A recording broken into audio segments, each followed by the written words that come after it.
program. All right, David, let's hear about your UFO encounter.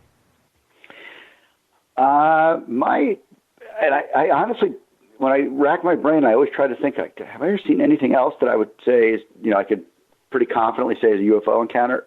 Prior to this thing, no. But this thing, I'm pretty sure of. Driving in L.A., maybe 4 or 5 years ago, could have been, somewhere in the last 3 to 5 years. I don't recall exactly when, but not last Tuesday.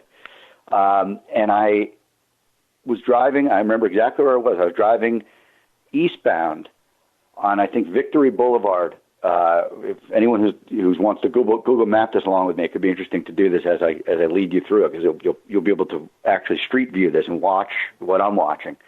I was in the Van Nuys area, driving eastbound on Victory Boulevard at Sepulveda Boulevard, and I'm just driving and looking up ahead in the sky, and I can see.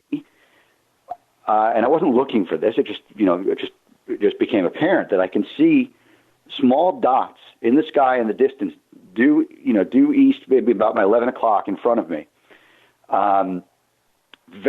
Seemingly very high up, maybe a half dozen, 5 or 6, small circular objects that were hovering at a great height, over what would look to me, and if I would guess, they were probably over about Burbank.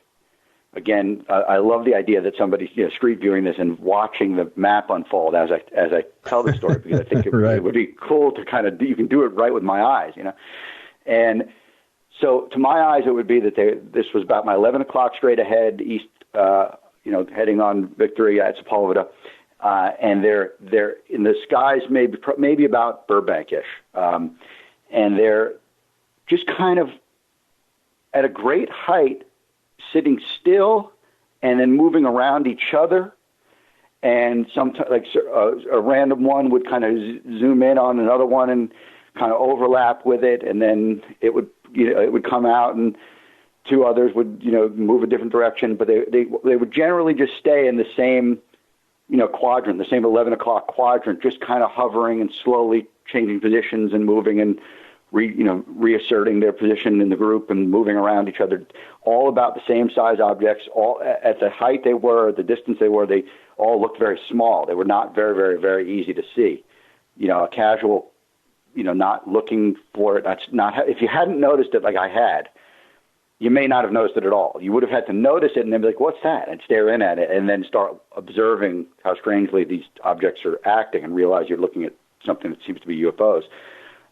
This was broad daylight, too. This was in the middle of the afternoon. This was not nighttime.